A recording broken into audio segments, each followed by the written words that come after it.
இல்லைண்ணே 2 ரூபா குறைக்கலண்ணே. Petrol diesel வந்து 10 ரூபா 7 ரூபா தீபாவளி அடி குறைச்ச போன வருஷம். சரி, நீ தேர்தல் வாக்குறுதியில திராவிட முன்னேற்ற கழகம் 5 ரூபா 4 ரூபா குறைப்புன்னு சொன்னாங்கல்ல, அதை பத்தி நீங்க கேள்வி கேட்டீங்களா இது வரைக்கும்? இல்ல இது வரைக்கும் சிலிண்டருக்கு 100 ரூபா குறைக்கணும் திமுக சொன்னாங்க, கேட்டீங்களா இது வரைக்கும்? நீங்க கேட்ட கேள்வி நான் பார்க்கணும்.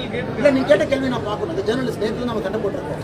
நீங்க திராவிட முன்னேற்ற கழகத்தினுடைய வேட்பாளர்கிட்டயோ ஒரு திமுக தலைவர்கிட்ட என்ன நியாயமா இருக்குங்க? சாப்பிட்ற சாப்பாடு உப்பு இருக்கணும் உங்களுக்கு நியாயமா கேட்க.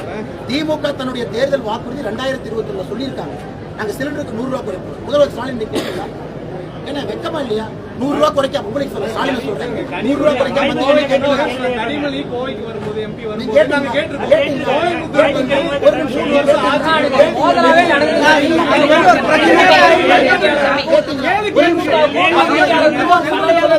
பெட்ரோல் டீசல் விலையை எவ்வளவு குறைச்சு பண்ணி பாருங்க.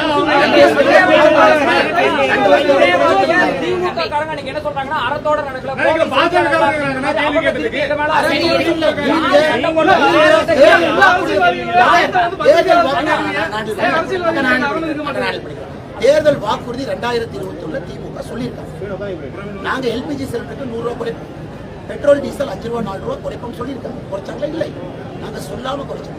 அது நண்பர் சொல்ற 2 ரூபா கிடையாது. நண்பர் திரும்ப கேட்டுக்கணும்ல, இல்ல எலெக்ஷனுக்கு 2 ரூபா குறைக்கல, போன தீபாவளிக்கு 10 ரூபா 7 ரூபா குறைச்சாங்க, அதன் பிறகு 3 ரூபா குறைச்சாங்க, அதன் பிறகு 2 ரூபா குறைச்சாங்க. அது கேட்டிருந்தாரு நல்ல ஜேர்னலிஸ்ட். இவர்கிட்ட கேள்வி எப்படி கேட்கிறாரு? அண்ணா எலெக்ஷன் மேல 2 ரூபா குறைச்சு, எலெக்ஷன் மேல யாருங்க 2 ரூபா குறைச்சா? 2 வருஷத்துல எத்தனை முறை பெட்ரோல் டீசல் குறைச்சிருக்கும்? கேள்வியில அறம் இருக்கும், கேள்வியில உண்மை இருக்கும், கேள்வியில ஒரு நியாயம் இருக்கும். எல்லா அரசியல் தலைவர்களும் நீங்க ஒரு யங்ஸ்டர்ஸ்க்கு இன்ஸ்பிரேஷன்லாம் சொல்றீங்க. ஆமாண்ணே, ஒரு நிமிஷம், மக்கள் முடிவு பண்றேன். நீங்க நடந்துக்கிற விதத்தை மக்கள் முடிவு பண்ணணும். நான் ஆனஸ்டா சொல்றேன், பத்திரிகையாளர்னா 2 கொம்பு கிடையாது. அதே மாதிரி அரசியல்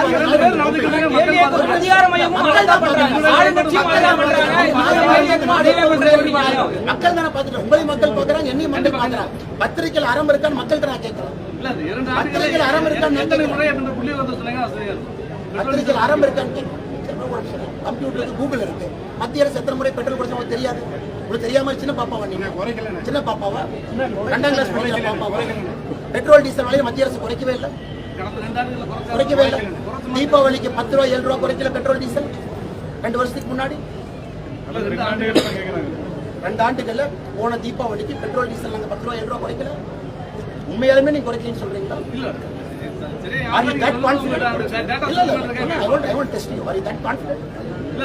போன தீபாவளி 10 ரூபா 7 ரூபா குறைக்கல. ஞாபகம் இல்லைன்னு சொல்லுங்க. தெரியாத கேள்வி கேட்காது, தெரியாத கேள்வி கேட்காது. ஞாபகம் எல்லாம் தெரியாது. மாநில அளவிலான தேர்தல் அறிக்கை எப்படி போடும்? அதுல இந்த மாதிரி சிறப்பு அம்சங்கள் மத்திய அரசுடைய மத்திய பாரதிய ஜனதா கட்சியினுடைய தேர்தல் அறிக்கைக்காக கொஞ்சம் கோஆர்டினேட் பண்ணிட்டு இருக்கோம். ஏன்னா நிறைய விஷயங்கள் இங்கிருந்து மத்திய பாரதிய ஜனதா கட்சியினுடைய தேர்தல் அறிக்கையில இடம்பெற வேண்டும் என்று நினைத்திருக்கின்றோம். அதை அனுப்பிச்சிருக்கோம். அதனால கோஆர்டினேட் பண்ணிட்டு இருக்கோம்னா வந்து வேகமாக சொல்லலாம். சிஏஜி தமிழக தணிக்கை அதிகாரி நீக்கப்பட்டது ஒரு சர்ச்சையா போயிட்டு கரெக்டு தானே? சிஏஜி கரெக்டாக வேலையை செஞ்சிருக்காரு.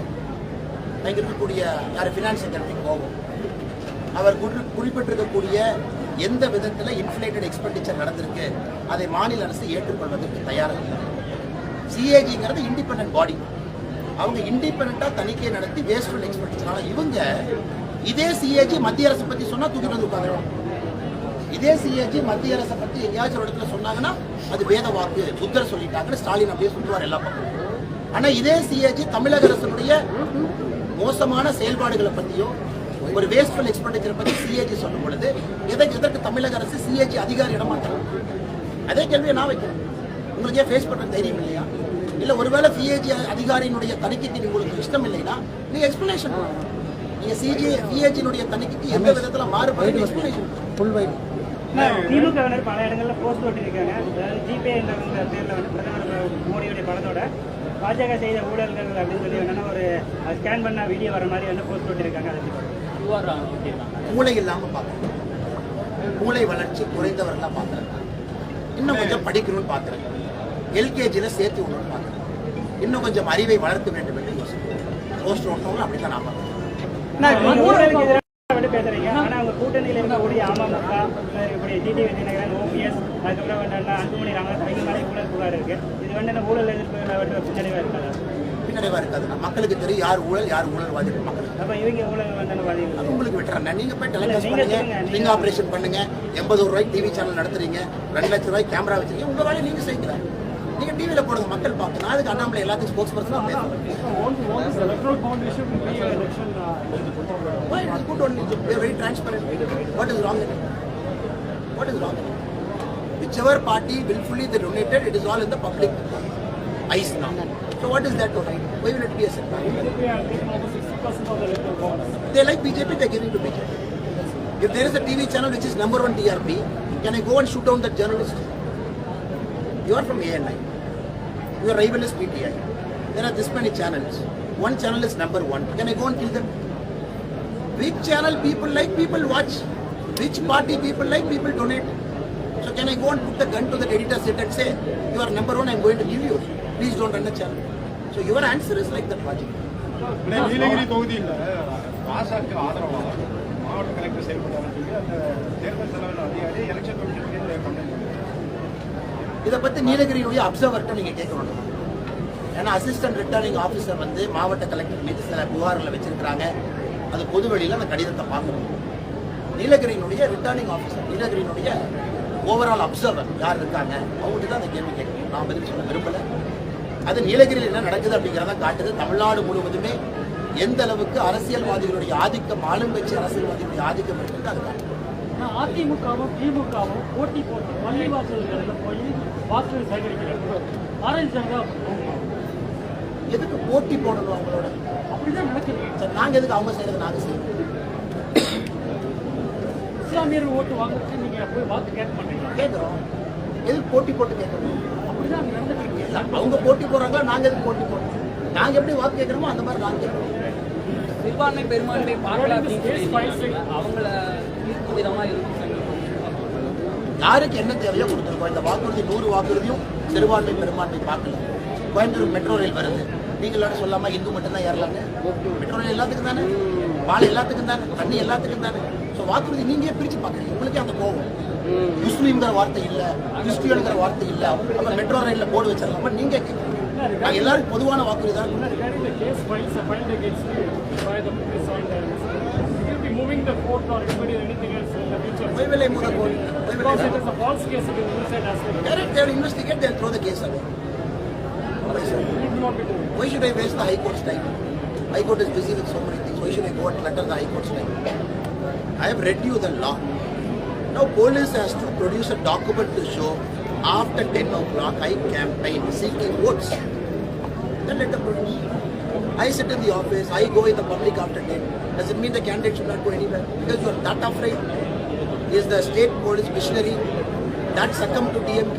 Are they that afraid of Annamale? Annamale should not even leave the room, lock him inside the room and house so that he should not campaign. Are they that desperate for victory? You see this case has been filed out of some pressure. How do you see it? I also don't see it.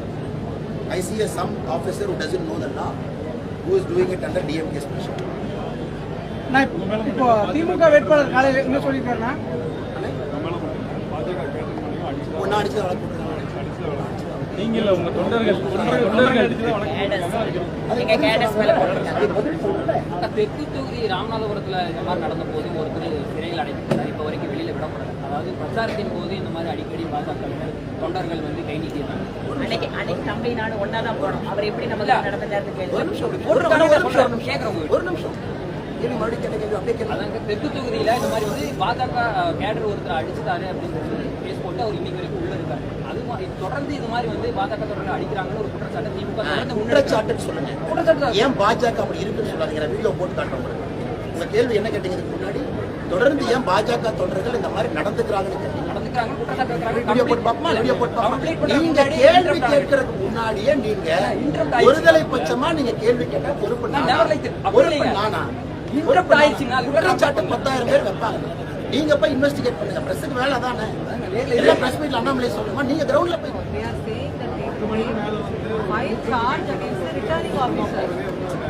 10 மணிக்கு மேல 100க்கும் மேற்பட்டவர்கள் எங்க கூட்டமா போனாங்க. I can release the whole footage. நாங்கள் record பண்ணிருக்கோம். 100க்கும் மேற்பட்டவர்கள் 4 மணி நேரமா நிக்கிறாங்க. That's a static crowd. அங்க இருக்கக்கூடிய பெண்கள்லாம் வீட்டுக்கு வெளியே வந்து நின்றுட்டு இருக்காங்க 4 மணி நேரம். யாரு ப்ரொசஷனா போறாங்க? அந்த ஃபுட்டேஜ் விட்டுருக்க இத்தனை கேமரா இருக்கு, ரெக்கார்ட் பண்ணீங்களா? எத்தனை பேர் என் கூட நேற்று வந்து எங்கேயாச்சும் ஒரு இடத்துல எங்கூட கூட்டமா வந்தாங்க. அந்த பாயிண்ட்ல இருக்கிற கூட்டம் தன்னெழுச்சியாக மாற்றத்திற்காக மக்கள் வந்து நிற்கிறாங்க. இது முதல்லயே அப்ரூவ் பண்ண ரூட், காவல்துறை பர்மிஷன் கொடுத்த root.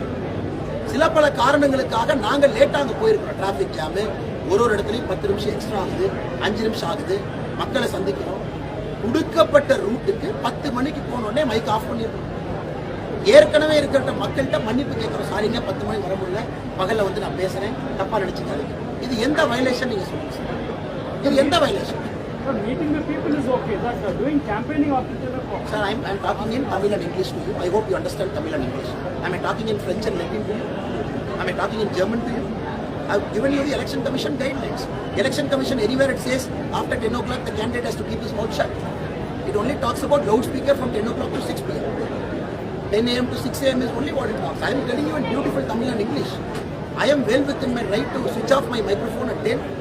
Well within my right to complete the yatra route for the day, which is pre-approved by the police, and meet the public who has already gathered there, waiting for me. Okay, I'll go for the second thing. Let us imagine I'm not going there. At 10 o'clock I say bye-bye, time is up, I'm going back home. What is the guarantee people will not create a law and order there? Of course they'll create. They're waiting for 4 hours. They will say the candidate doesn't even have the basic decency to come and meet me. In a democracy, this has to happen. For example, DMK, nobody comes to their pracharam. Am I responsible for it? Nobody comes. They take 10 pride crowd, they make 10 pride crowd to stay there. The candidate gives one speech, he moves to the next point. If that is their political model, how am I responsible for their model? I am responsible for our model. Tiruppur மாவட்டத்தில் பிரச்சாரத்துக்கு போன பாஜகவினர் வந்து GST குறித்து கேள்வி எழுப்புன்னு ஒரு பெண்ணை ஆபாசமா பேசி தாக்கி இருக்காங்க. அந்த வீடியோ வைரல் ஆயிடுது. அதை பத்தி தெரியாதுங்கண்ணா. இதே மாதிரி கோவை சிங்காரூர் பகுதியில் இதே மாதிரி மே 17 இயக்கத்தினர் வந்து பாஜக தாக்க முற்பட்டதாக ஒரு வீடியோ ரிலீஸ் ஆயிருக்கு. தொடர்ந்து பாஜக எப்பவுமே வந்து மே 17 கிளம்பி வருவீங்க, டிஎம்கே பணம் கொடுத்து ஒரு ஒருத்தனா கூட்டிட்டு வருவான், நீங்க அப்படியே வந்து ஆபாசமா பேசிட்டு இருப்பீங்க, எங்கால கை கட்டி உங்களை பார்த்துட்டு அதான் நான் சொல்றேன். தொடர்ந்து பாஜக வாக்குவாதம் வரத்தான் செய்யும். நீங்க ஒரு கருத்து வச்சா அடுத்து இன்னொரு கருத்து வைப்பாங்க. கருத்து பரிமாற்றம் என்பது ஜனநாயகத்துல எப்பொழுதும் இருக்கிறதா. நீ என்ன வேணாலும் பேசுவீங்க, கேட்டுட்டு போடுமா. இன்னைக்கு தோல்வி பயத்துல திராவிட முன்னேற்ற கழகம் முதலா தமிழ்நாட்டில் அவர்கள் டெபாசிட் இழக்கக்கூடிய முதல் தொகுதி கோயம்புத்தூர். கவுண்டிங் ஆரம்பிச்சு 3-4 ரவுண்ட்லேயே தெரிஞ்சிடும் டெபாசிட் வாங்க மாட்டாங்க. அந்த அளவுக்கு மக்களுடைய கோபத்தில் ஆளாயிருக்காங்க. இன்னைக்கு வந்து என்ன சொல்றாங்க, இவன் குத்துறா, இவன் கொடைறான், எங்களுக்கு கூட்டம் வரல, அவங்களுக்கு கூட்டம் வருது, இதுக்கெல்லாம் எப்படி பதில் சொல்லுங்க? டெக்னிக்கல் கேள்வி கேட்டீங்க, எலெக்ஷன் கமிஷன் ஹேண்ட்புக் கூட பதில் சொல்லுங்க. 10 மணிக்கு மேல வேட்பாளர் வீதியில் இருக்கக்கூடாதுன்னு எந்த எலெக்ஷன் கமிஷன் கைட்லைன் சொல்லுங்க? 10 மணிக்கு மேல ஒளிபரப்பு இல்லாம மக்களை சந்திக்கலாமா? 10 மணிக்கு மேல ஒளிபரப்பு இல்லாம ஏற்கனவே போட்டிருக்கக்கூடிய ரூட்ல எல்லாருக்கும் வணக்கம் சொல்லிட்டு போறோம். இது நான் மட்டும் இல்ல, தமிழ்நாடு முழுவதும் எந்த கேண்டிடேட்டும் 10 மணிக்கு பிரச்சாரத்தை முடிக்க முடியாது. எல்லா கேண்டிடேட்டும் போய் ஃபாலோ பண்ணுங்க. 2 பாயிண்ட் 3 பாயிண்ட் 10 மணிக்கு அப்புறம் இருக்கும். அங்க போய் எல்லாருக்கும் ஒரு வணக்கம் சொல்லிட்டு போனீங்க. ஏற்கனவே அது ப்ரீ டிட்டர்மைண்ட் அப்ரூவ் ரூட். புதுசா ஒரு இடத்துக்கு போகக்கூடாது. புதுசா நாங்களா வண்டியை திருப்பி ஒரு இடத்துக்கு போகக்கூடாது. காவல்துறை அனுமதி கொடுத்து, சட்டத்தால் அனுமதி கொடுக்கப்பட்டு ரைட்டிங் இருக்கக்கூடிய இடத்துக்கு நீங்க மக்களை சந்தித்துட்டு வருவது எந்த விதத்திலும் தவறு கிடையாது. அங்கேயும் நான் பிரச்சாரம் பண்ணலீங்க. 10 மணிக்கு மேல எங்கேயும் பிரச்சாரம் பண்ணல. மக்கள்கிட்ட மன்னிப்பு கேட்டு நான் பிரச்சாரம் பண்ற வீடியோ நிற்கும். அண்ணாமலை ஓட்டு போடுங்க, தாமரை ஓட்டு போடுங்கம்மா எங்கேயும் கேட்கல. சாரிங்கம்மா, லேட் ஆயிடுச்சு, குழந்தைங்களோட இருக்கீங்க, மன்னிச்சுங்க, நாளையிலேருந்து டிலே ஆயிடுச்சு, பகல்ல வந்து நான் பிரச்சாரம் பண்றேங்கம்மா, தப்பா நினைச்சுக்காதீங்க, 10 மணிக்கு மேலே பிரச்சாரம் பண்ணணும். இந்த வார்த்தையை மட்டும்தான் நான் சொல்லியிருக்கேன். அங்கிருந்த காவல்துறை ஸ்டாட்டிக் டீம்ல ரெக்கார்ட் பண்ணிருக்கேன். எலெக்ஷன் கமிஷன் அப்சர்வர் ரெக்கார்ட் பண்ணாங்க. அவங்க எல்லாரும் இருந்தாங்க. அந்த வீடியோ ரிலீஸ் பண்ண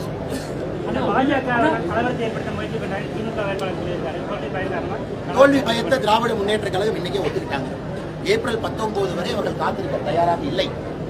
இன்னைக்கே அவங்க விட்டு கொடுத்துட்டு ஊரை விட்டு ஓடுவதற்கு திராவிட முன்னேற்ற கழகம் தயாராக இருந்தால் நாங்கள் என்ன சொல்றோம்? முன்னாள் அமைச்சர் எஸ்.பி. வேலுமணி வந்து இந்த தேர்தல் வந்து திமுகவுக்கு அதிமுகவுக்கு தான் தேர்தல். ஜூன் 4ஆம் தேதி இருக்கீங்களா? அப்படி போறீங்களா? வெளியே போறீங்களா? ஜூன் 4ஆம் தேதி போயிட்டு வருவீங்களா? வெளியே போவீங்களா? குலதெய்வம் கோயிலுக்குலாம் போக மாட்டீங்க, ஊருக்கு தான் இருக்கீங்க. 4ஆம் தேதி ரிசல்ட்டை பார்த்து பேசுவோம். இந்த 15 வாக்குறுதி சொல்லியிருக்கீங்க இல்லையா? இது 15 வாக்குறுதி சொல்லுங்க, 100 வாக்குறுதி. இது 10 ஆண்டுகள்ல இதுக்கு முன்னாடி செயல்படுத்த முடியாததுக்கு என்ன காரணம்? இன்னைக்கு பொறுப்பெடுத்து நாங்க நிக்கிறோம். கேள்வி கேட்குறீங்க, ஒரு மனசாட்சியோட கேட்குறீங்களா? ஒரு மனசாட்சியோட கேள்வி கேட்குறீங்க. வாய் இருக்குன்னு நீங்க கேள்வி கேட்ட அப்புறம் வாய் இருக்குன்னு நானும் பதில் சொல்றேன், தப்பா போயிடும். அப்புறம் வேற மாதிரி தப்பா போயிடும். வாய் இருக்குன்னு நீங்க இதே கேள்வி எல்லா வேட்பாளர்ட்டையும் கேட்பீங்களா? புதுசா மேனிஃபெஸ்டோ ரிலீஸ் பண்ணுது இன்னைக்கு பிஜேபி 2024. அப்ப ஏன் 2014 செய்யல? இல்ல புல்லட் ட்ரெயின் விடுவோம், ஏன் 1991 செய்யல? இன்னைக்கு என்ன சிந்தனை இருக்கு, இன்னைக்கு மக்களுக்கு என்ன தேவை, மக்கள் கோரிக்கை என்ன இருக்கு, தீர்க்கப்படாத பிரச்சனைகளுக்கு அதான் அப்ப எல்லா கமிஷன் எல்லா கட்சியும் மேனிஃபெஸ்டோ ரிலீஸ் பண்ணுவாங்க, எல்லாத்தையும் கேட்கலாம். ஏன் நீங்க 1960 இதை பத்தி யோசிச்சு அப்பவே புல்லட் ட்ரெயின் விடல? கேட்கிற கேள்வி ஒரு நாய் இருக்கு. ஸ்மார்ட் சிட்டி சம்பந்தமா சொல்லுவீங்க, ஆனா ஸ்மார்ட் சிட்டி சம்பந்தமா சட்டமன்றத்தில் இது வரைக்கும் எந்த கேள்வி எழுப்பப்பட்ட மாதிரி தெரியல. நீங்க எழுப்புற பையன் போக மாட்டேன். நான் பேசியிருக்கேங்க ஸ்மார்ட் சிட்டில, உங்களுக்கு எல்லாத்துக்கும் தெரிய வேண்ட கேள்வி கேட்குறீங்களா? எத்தனை முறை நான் ஸ்மார்ட் சிட்டி பத்தி உங்ககிட்ட நூற்றுக்கணக்கான முறை பேசிட்டு இருக்கேன், சட்ட பேரவையில பேசியிருக்கேன். ஊழல் நடந்தது தொடர்பா பணிகள் வந்து அது மாநில தலைவர் சொல்லியிருக்காரு. கடுமையான நடவடிக்கை பணிகள் சரியாக பேசியிருக்கீங்க. ஊழல் நடந்திருக்கிறது, அது தொடர்பாக சிறப்பு தணிக்கை குழு அப்படின்னு சொல்லி அண்ணா சொல்லியிருக்காரு. அது தொடர்பா நீங்க பேசுறது. ஆனா இன்னைக்கு எங்களுடைய நிலைப்பாடு தெளிவா இருக்கு. பத்திரிகை நம்பர் 1 நீங்க கேட்கிற கேள்வியில கொஞ்சம் அறம் இருக்கான்னு பாருங்க. அறம் இருக்கான்னு நீங்க கொஞ்சம் நீங்க கேட்கிற கேள்வியில அறம்ங்கிற வார்த்தை இருக்கான்னு, அறம் இருக்கான்னு நீங்க கேட்கிற கேள்வி அறம் இருக்கு. அண்ணாமலைக்கு ஒரு நாயும் திராவிட முன்னேற்ற கழகத்துக்கு ஒரு நாய் இருக்கக்கூடாது, எல்லாத்துக்கும் ஒரே நாய் தான் இருக்கு. கேள்வி கொஞ்சம் அறத்தோட மாநில அளவிலான தேர்தல் அறிக்கை